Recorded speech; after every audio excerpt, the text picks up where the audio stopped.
DPS के online classes में आपका हार्दिक स्वागत है। कक्षा 9 की प्रश्नावली नंबर 2.1 प्रश्नावली का नाम है बहुपद का सवाल नंबर 1 अपने पहले ही पढ़ चुके थे। सवाल नंबर 2 है निम्नलिखित में से प्रत्येक में एक्स स्क्वायर का गुणांक लिखिए। यानी एक्स स्क्वायर का गुणांक आपको सवाल में बताना, जो बीजीय व्यंजक है उसमें से आपको एक्स स्क्वायर का गुणांक बताना है। सवाल है अपना 2 + एक्स स्क्वायर प्लस एक्स में एक्स स्क्वायर का गुणांक। तो एक्स स्क्वायर का गुणांक से मतलब है, जैसा कि नाम से ही जान लीजिए आप कि गुना होने वाला अंक एक्स स्क्वायर के साथ किस अंक का गुना है। तो आपको सवाल में से जिस अंक की, जिस व्यंजक की, जिस चर राशि की का गुणांक पूछा जाए उसको ही उठाना है। तो उसको उठाएंगे अपन कहाँ है, एक्स स्क्वायर को उठा लीजिए। बटे में किसका गुणांक पूछा है, एक्स स्क्वायर का। इसमें इसका भाग देंगे, बराबर कितना आ गया भाई, कुछ भी नहीं बचा, तो 1 से 1 कट गया तो 1 बच गया। 1 इसका क्या है, गुणांक। इसी प्रकार प्रश्न संख्या 2 है, इसी प्रकार आपको एक्स स्क्वायर के गुणांक बताने हैं। यानी सवाल है आपका निम्नलिखित में से प्रत्येक में एक्स स्क्वायर का गुणांक लिखिए। सवाल है आपका 2 + एक्स स्क्वायर प्लस एक्स में एक्स स्क्वायर का गुणांक। तो एक्स स्क्वायर, सवाल में आपको एक्स स्क्वायर देखना है। एक्स स्क्वायर कहाँ है, 2 + एक्स स्क्वायर प्लस 1। तो एक्स स्क्वायर, ये रहा एक्स स्क्वायर। एक्स स्क्वायर में एक्स स्क्वायर का गुणांक से मतलब है गुना होने वाला अंक। तो एक्स स्क्वायर में एक्स स्क्वायर का भाग देंगे, कितना आ गया, 1। इसी प्रकार सवाल नंबर 2 है आपका 2 - एक्स स्क्वायर, 2 - एक्स स्क्वायर। सवाल नंबर 2 है आपका 2 - एक्स स्क्वायर प्लस x3। इसमें आपको एक्स स्क्वायर का गुणांक बताना था। एक्स स्क्वायर ये रहा, एक्स स्क्वायर का गुणांक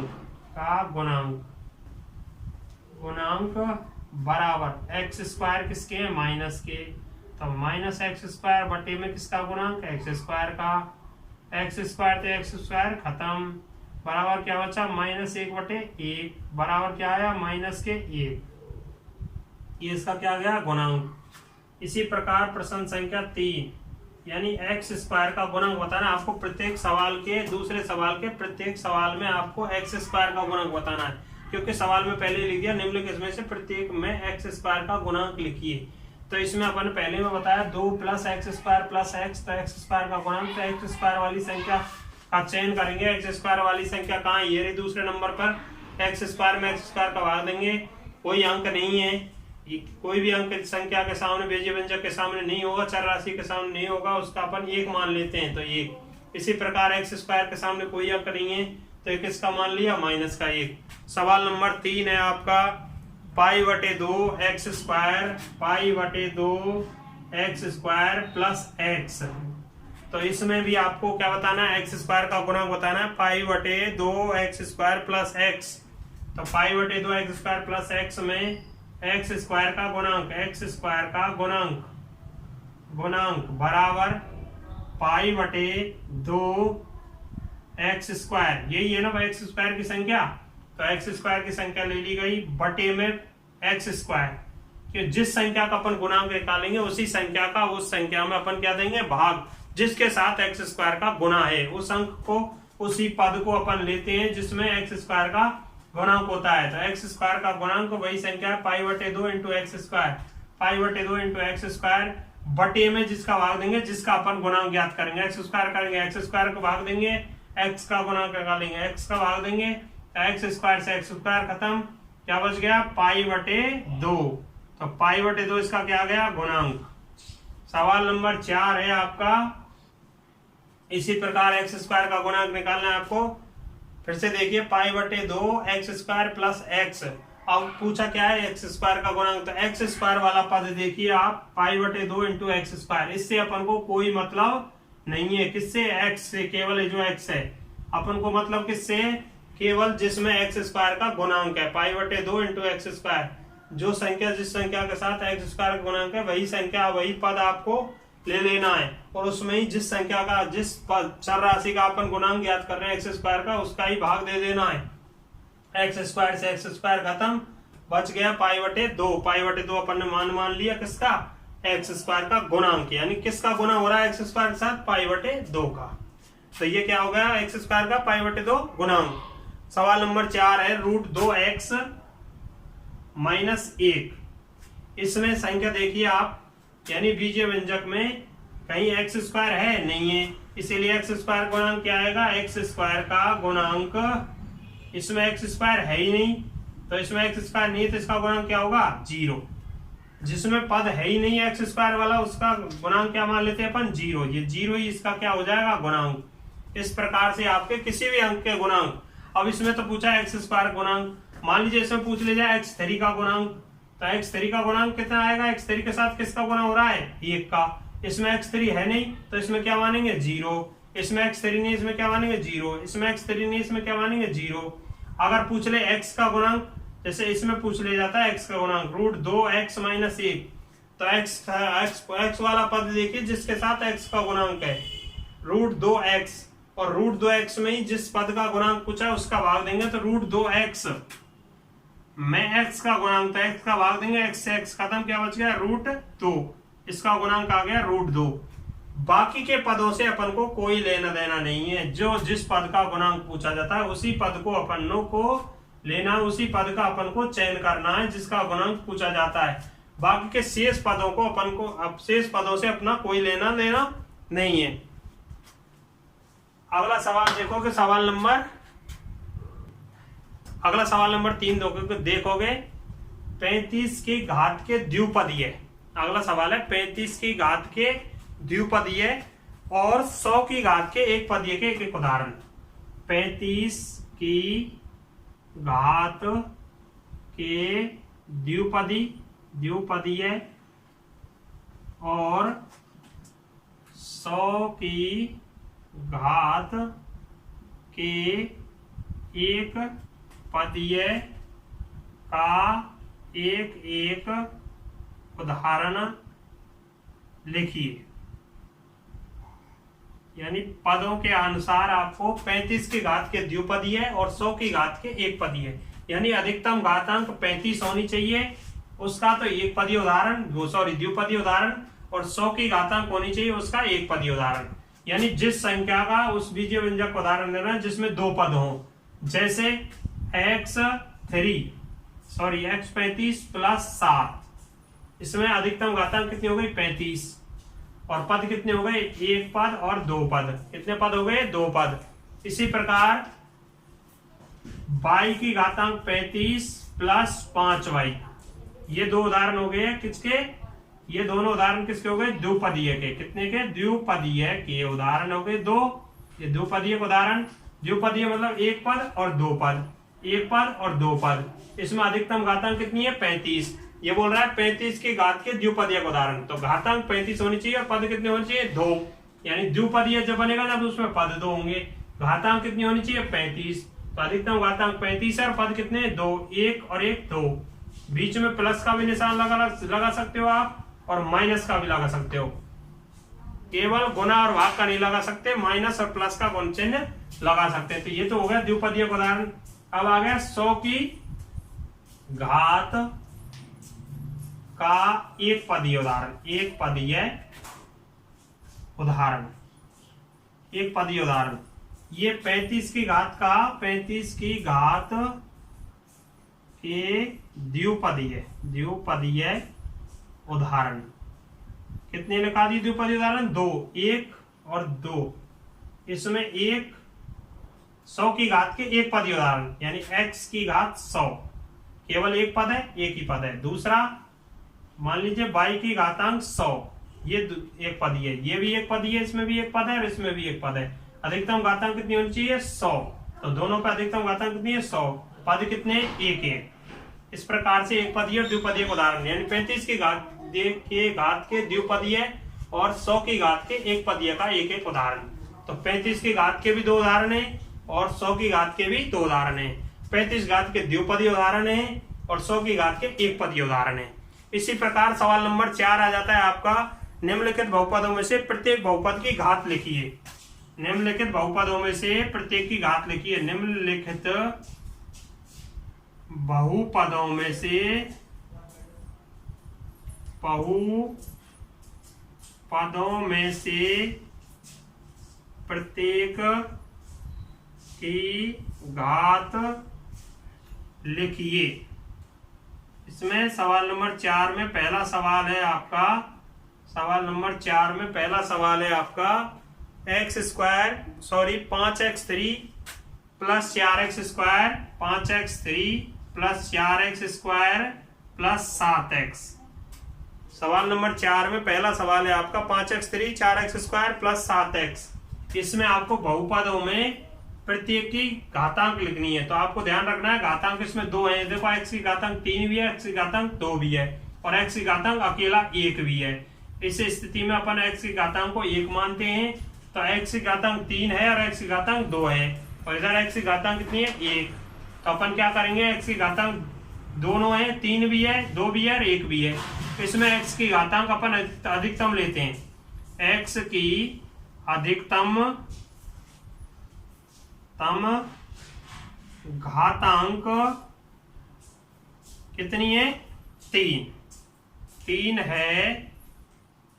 ये इसका क्या है, प्रत्येक बहुपद की घात लिखिए।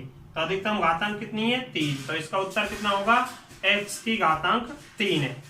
यानी आपको कम से कम घातांक नहीं देख करके क्या देखनी है, अधिक से अधिक घातांक कितनी है। सवाल में सबसे अधिक घातांक देखनी है। जैसे अधिक घातांक 5x3 plus 4x² plus 7x। इसमें 3 पद है, 1, 2 और 3, और तीनों ही पदों में x की घातांक है। एक में 3 है, दूसरे में 2 है, तीसरे में 1 है। लेकिन अधिकतम घातांक का आपको चयन करना है। अधिकतम घातांक कितनी है 3। यदि इसमें अधिकतम घातांक 4 होती, 5 होती, तो अपन अधिकतम घातांक 5 को लेते। अगर इसमें अधिकतम घातांक न्यूनतम घातांक का चयन इसमें नहीं किया जाता है। इसी प्रकार सवाल नंबर 4 का दूसरा सवाल है आपका 4 - y²। 4 - y²। इसमें अधिकतम घातांक, ये तो अचर पद है, ये कैसा चर पद है। तो चर पद की घातांक देखनी है, ये ध्यान रखना है। तो चर पद कितना है y, और y की अधिकतम घातांक कितनी है, y की अधिकतम घातांक कितनी है 2 है। तो इसकी घात कितनी हो गई 2। तीसरा है आपका सवाल नंबर 3। इसी प्रकार से सवालों की घातांक यानी अधिकतम घातांक जितनी होती है उसको ही अपन क्या मान लेते हैं, बहुपद की घात। प्रत्येक बहुपद की घात। तो अधिकतम घातांक 2 है, y की घातांक 2 है, तो 2 ही मैंने लिख दिया इधर। y की घातांक 2 है, इसमें अधिकतम घातांक 3 है, तो 3 है। तीसरे सवाल में 5t - 7 5t - √7। अब इसमें अचर पद जो रूट का है और t किसके, 5 का, t का गुणांक 5 है। इसमें घातांक t की कितनी है भाई, t अकेला है, ये तो 500 क्या है गुणांक है, और t की घातांक यहाँ पे जो होती है वो क्या मानी जाती है, घातांक। तो t की घातांक कितनी है 1। तो t की घातांक अधिकतम घातांक 1 है। कितनी है 1 है। सवाल नंबर 4 है इसका। इसी प्रकार से सवाल नंबर 4 है, यानी पहला, दूसरा, तीसरा और चौथा।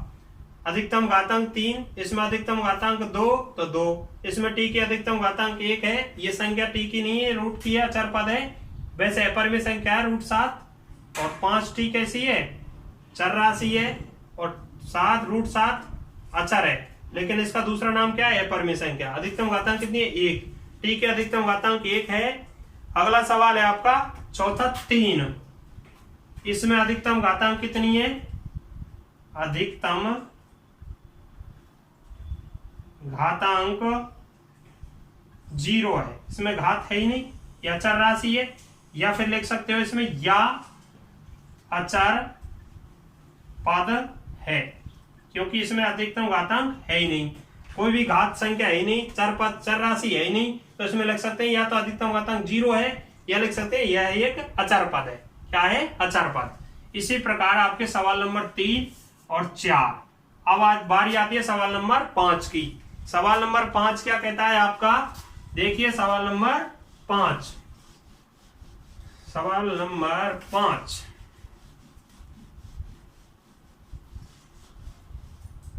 सवाल नंबर 5 कहता है आपका, इसी प्रश्नावली का सवाल नंबर 5 है। बताइए कि निम्नलिखित बहुपदों में से कौन कौन से बहुपद, बताइए कि निम्न लिखित बहुपदों में से कौन कौन से बहुपद रैखिक बहुपद हैं तथा कौन कौन से बहुपद,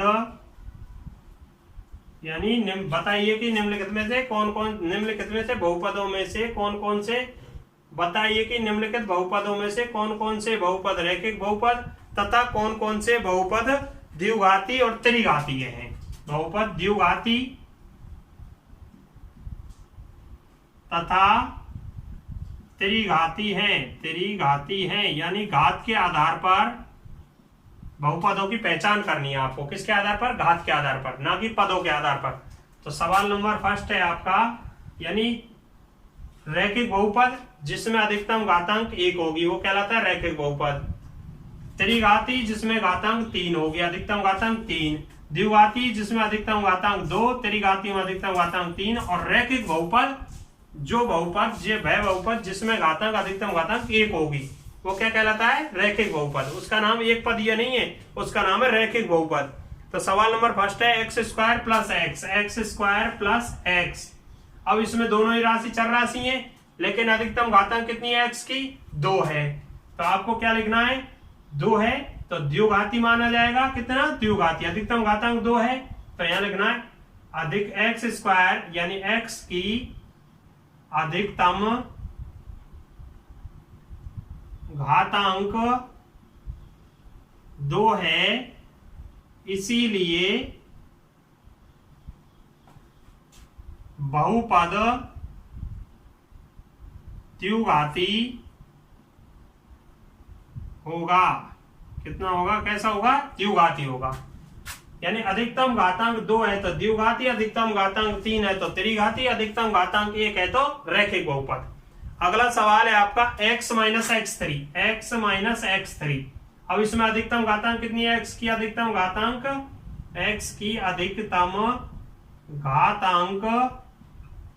कितनी है? 3। तो 3 है, इसीलिए बहुपद कैसा होगा? बहुपद त्रिघाती होगा या है, या कह सकते हैं।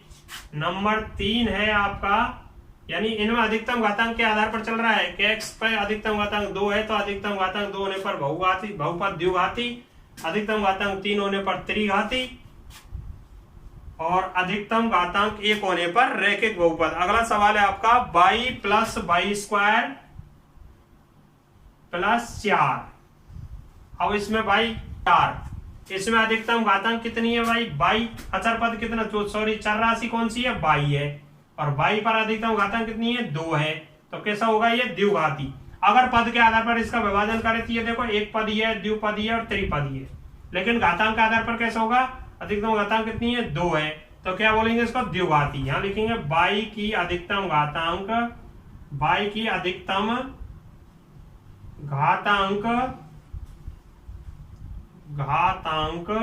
कितनी है? अधिकतम घातांक 2 है, इसीलिए बहुपद द्विघाती होगा। कैसा कहलाएगा? द्विघाती कहलाएगा। सवाल नंबर 4, यानी इसी प्रकार जिस बहुपद पर, जिस विजय व्यंजक पर अधिकतम घातांक 2 है द्विघाती, 3 है त्रिघाती, 1 घात है तो रैखिक बहुपद। अगला सवाल है 1 प्लस एक्स। अब देखिए x पर अधिकतम घातांक कितनी है? 1। जिस पद पर कोई घातांक नहीं होती है उस पर क्या मानी जाती है? 1। तो x की अधिकतम घातांक 1 है, इसीलिए बहुपद रैखिक बहुपद होगा।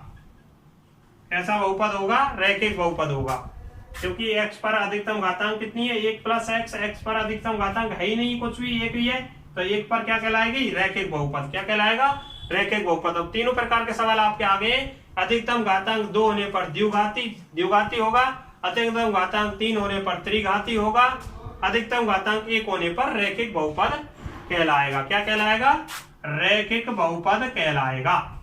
सवाल नंबर 5 है आपका 3t। कितना है? 3t। अब 3t में अधिकतम घातांक कितनी है? t में 1 ही है, 3 तो इसका गुणांक है, तो यहां भी क्या लिखेंगे? रैखिक बहुपद। ये क्या होगा? रैखिक बहुपद होगा। 3t क्या होगा? रैखिक बहुपद। सवाल नंबर 6 है आपका r स्क्वायर। इस पर अधिकतम घातांक कितनी है? अधिकतम घातांक r की अधिकतम घातांक 2 है, इसीलिए बहुपद कैसा होगा? बहुपद द्विघाती होगा। कितना कैसा होगा? द्विघाती होगा। अब देख लीजिए आप, केवल एक पद है r स्क्वायर, अकेला पद है, लेकिन घातांक के आधार पर अपने क्या लगी? द्विघाती। कैसा? द्विघाती। इसी प्रकार सवाल नंबर 7 है आपका 7x3। अधिकतम घातांक कितनी है? 3। तो ये कैसा कहलाएगा? त्रिघाती। कैसा कहलाएगा? त्रिघाती बहुपद होगा। क्यों होगा? क्योंकि अधिकतम घातांक x की अधिकतम घातांक